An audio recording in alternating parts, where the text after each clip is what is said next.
magician will now attempt to trap a spirit using nothing but this ordinary, bright-colored handkerchief. An accessory no well-dressed masked man should be without. He shows us that there is nothing on either side of the handkerchief, except for the chic and stylish pattern. He places the handkerchief down onto the table and magically summons a spirit. Do you see it? Of course not. Spirits are invisible. But just to make sure it doesn't escape, the magician folds in the corners of the handkerchief, trapping the invisible spirit inside. Yeah, but I still don't believe there's a spirit in there, so he's got some convincing to do. And what's that? Look what just popped up. Maybe there's something inside after all. Better calm it down before things get out of hand. Nope, this little guy wants to come out and play. He's gone, and I bet he won't call in the morning either. So that's how you play around with spirits. So, did the magician really trap an invisible spirit in his handkerchief? If you think so, you might be enjoying some spirits of your own. Of course, there's a secret. Aside from the obnoxious pattern, this seems like a very ordinary handkerchief. But in the magician's warehouse, nothing is ordinary. Secretly sewn into one corner of the handkerchief is a small wire rod. When he presses down on the end of this rod, it makes the handkerchief pop up and appear as if a spirit is trapped inside. Take a look at how harmless the gimmick really is.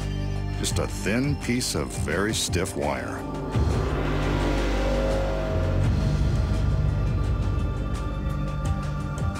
At the corner, the wire has been bent at a slight angle.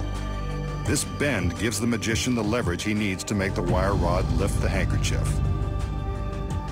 Once the corners are folded in towards the center, all the magician has to do is locate the bend with his thumb and press down. The rod does the rest of the work. Ah, if only everything worked this easily. When he removes his right hand, he rolls the tip of the rod around with his left, convincing the audience that there is definitely some hanky-panky happening underneath the handkerchief.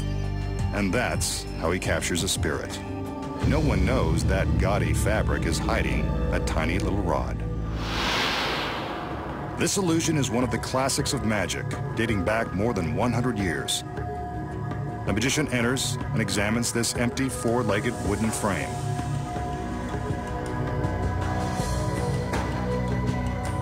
From the round top, he lowers a chain. Next, his beautiful assistants wheel in a clothing rack filled with costumes, though most of their wardrobe could probably fit in a coin purse. One of his assistants makes a selection, a suitably seductive two-piece number and a pair of heels. The magician now hangs the costume from the chain as his assistants bring in a large hooded cloak. Kind of an extreme contrast in clothing, but whatever. I'm sure it's part of his plan. As they attach the cloak to the frame, a ghostly mannequin head is introduced. Creepy. Once the cloak is in place, the magician sets the head on top of the frame.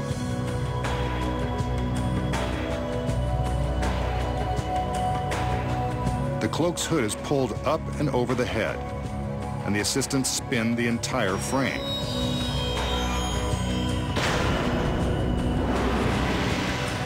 How about that?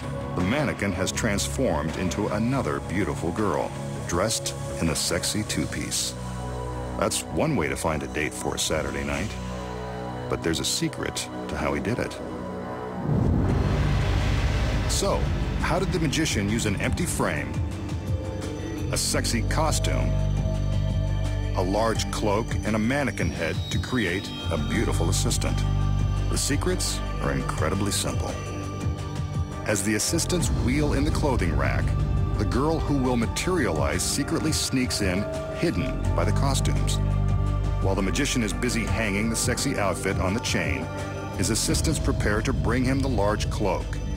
They hold it open so that it will hide the girl's path from behind the wardrobe rack to her next hiding spot, behind the frame. Once the assistants out front have closed the front of the cloak, the girl can slip inside the frame unnoticed. But what about the costume the magician hung inside the frame?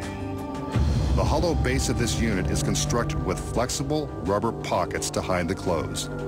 As the two assistants are adjusting the cloak, the girl inside is busy hiding the duplicate costume and shoes in the hollow base. The mannequin head is placed on the frame and the hood is pulled into position. The hood secretly contains a wire frame which allows it to hold its shape when the girl inside removes the head. From the side, you can see the head removed, while the hood stays upright.